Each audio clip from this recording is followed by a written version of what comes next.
Definimos la insuficiencia respiratoria como la disfunción del aparato respiratorio que produce una alteración en el intercambio gaseoso normal.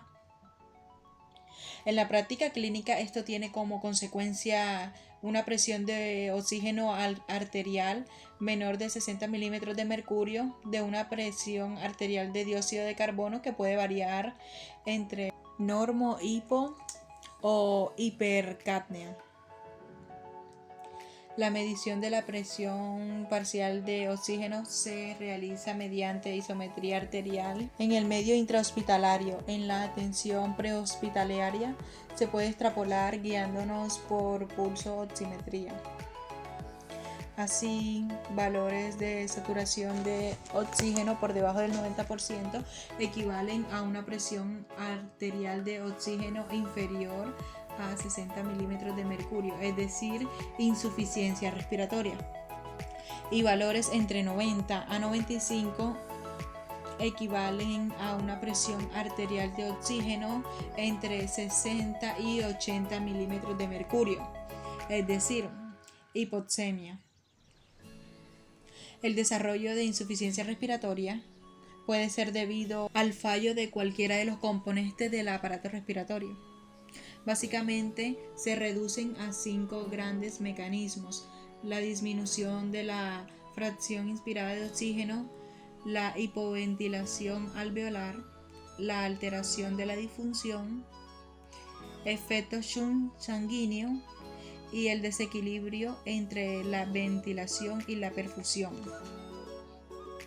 La disminución de la fracción inspirada de oxígeno tiene lugar cuando la presión barométrica o el aporte de oxígeno disminuye. La poca presencia de oxígeno alveolar implica una disminución de la presión arterial de oxígeno. El gradiente alveolo-arterial se mantiene, pues no hay alteración en la difusión de este oxígeno alveolar. Este mecanismo lo vemos en caso de grandes alturas o cuando nos encontramos en lugares cerrados en los que se consume el oxígeno esencial. La hipoventilación alveolar se observa en patologías neuromusculares o de la pared torácica o del sistema nervioso en las que falla la musculatura o ocasiona retención de dióxido de carbono en la sangre, es decir, hipercapnia. Pero consecuentemente también se produce una disminución en la transferencia de oxígeno de los alvéolos a los capilares, lo cual ocasiona hipoxemia y finalmente insuficiencia respiratoria.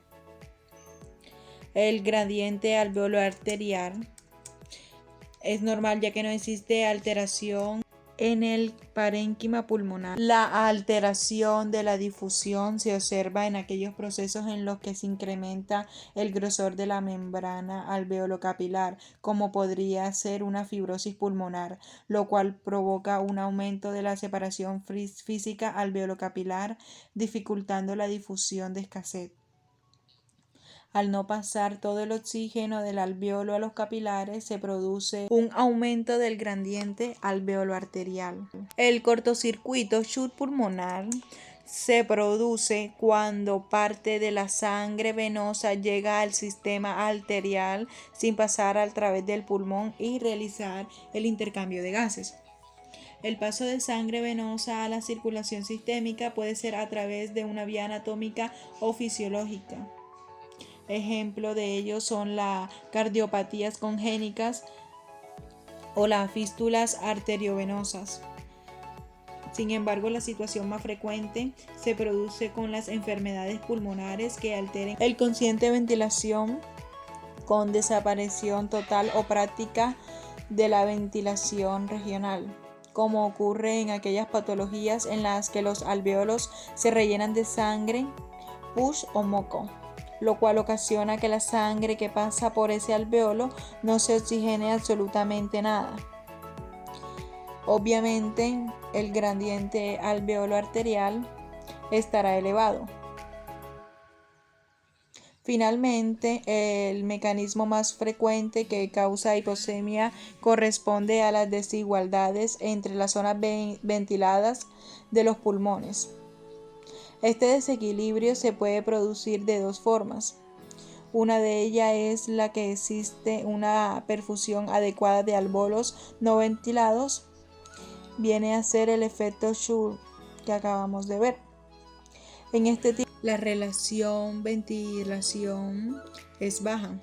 Esto se observa en neumonías o en el edema pulmonar, por ejemplo. Y en una segunda forma existe una ventilación adecuada con una perfusión disminuida o abolida, lo que viene a ser el denominado efecto espacio muerto. Y el ejemplo más típico en esta situación es el tromboembolismo pulmonar. El intercambio de gases que ocurre durante la respiración es esencial para lograr la oxidación completa de los alimentos y obtener energía para el resto de los procesos corporales. Esta es la principal función del sistema respiratorio, el cual está constituido por las fosas nasales, la faringe, la laringe, la tráquea, los bronquios y los pulmones. Estos últimos en particular son los responsables del intercambio gaseoso y de la eliminación de sustancias tóxicas y patógenas que incorporemos. Los pulmones son órganos pares que se ubican en la caja torácica, protegidos por las costillas y separados de estas mediante una pleura o capa de tejido conectivo. Están compuestos básicamente por unas pequeñas estructuras en forma de saco, llamadas alvéolos, que les confieren una gran superficie de intercambio a los pulmones y establecen una estrecha relación con los capilares sanguíneos. Por su parte, el diafragma es un músculo transversal que separa la cavidad torácica de la abdominal. Se encarga de distender los pulmones, aumentando su capacidad hasta unos 4.000 a 6.000 centímetros cúbicos. Durante la respiración, el aire penetra por las fosas nasales y sufre un proceso de acondicionamiento, mediante el cual es calentado, humedecido y filtrado, pasando de la faringe a la laringe y de esta a la tráquea, la cual sería dilata, permitiendo el paso del aire hacia los bronquios. Estos pequeños tubos se ramifican en otros cada vez más finos que desembocan en los alvéolos pulmonares, donde finalmente sucede el intercambio de gases. Los alvéolos son pequeñas bolsas de aire ubicadas en la parte terminal y más pequeña de los pulmones.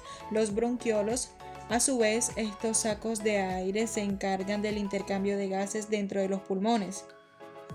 Sin embargo, para entender mejor su función es importante comprender su estructura, puesto que la función de los alvéolos está intrínsecamente ligada a ella. En nuestros pulmones existen aproximadamente 200 millones de alvéolos al nacer, pero en la edad adulta este número puede ascender hasta los 400 millones, lo que se traduce en una superficie respiratoria de más de 200 metros cuadrados. El diámetro de los alvéolos suele comprenderse entre las 200 y 300 micras, algo más de 2 veces del espesor de un cabello humano. Asimismo, dos componentes principales de estos sacos son el colágeno y las fibras elásticas, lo que permiten que durante la exhalación los tejidos entren en funcionamiento. El oxígeno proveniente del aire pasa de los alvéolos a la sangre presente en los capilares, los cuales lo transportarán hasta el corazón. Este es el encargado de bombear la sangre oxigenada a todas las células del cuerpo y a su vez bombear la sangre cargada de dióxido de carbono hacia los pulmones de nuevo, para finalmente ser expulsada durante la inspiración anterior. En la actualidad, este proceso tan importante está siendo afectado por nuestros propios hábitos y desarrollo tecnológico. La contaminación ambiental provocada por la liberación de gases tóxicos de las fábricas y medios de transporte a la atmósfera está provocando un aumento en la incidencia de numerosas enfermedades respiratorias, el sufrimiento de nuevas afecciones e incluso cambios en la morfología de los pulmones, los cuales llegan a presentar tejido cicatrizado y manchas negras debido a los productos tóxicos inhalados. Sin embargo, es sin duda el tabaquismo el principal flagelo para los pulmones del ser humano. Cada día existen más fumadores y cada día nos hallamos más expuestos al humo extremadamente nocivo de los cigarrillos, de manera directa o pasiva. Ya seas un fumador activo o pasivo, debes saber que el humo del cigarrillo o tabaco contiene no solamente nicotina, sino también aminas heterocíclicas que pueden dañar el ADN de las células del tejido pulmonar. Esto, unido a la inflamación que provoca, favorece la aparición y proliferación de células cancerinas, así como el desarrollo de vasos sanguíneos que alimentarán el tumor. Evitando fumar, disminuirás 80% de las probabilidades de que sufras cáncer de pulmón, boca, garganta y esófago, así como numerosas enfermedades respiratorias. Cuida tus pulmones realizando ejercicios de respiración. Aléjate de sustancias químicas nocivas e incrementa tu consumo de frutas y vegetales. Correr, nadar, montar bicicleta te ayudarán a fortalecer tus músculos y desarrollar la capacidad pulmonar. Rodéate de aire puro y respira profundamente. Tus pulmones te lo agradecerán.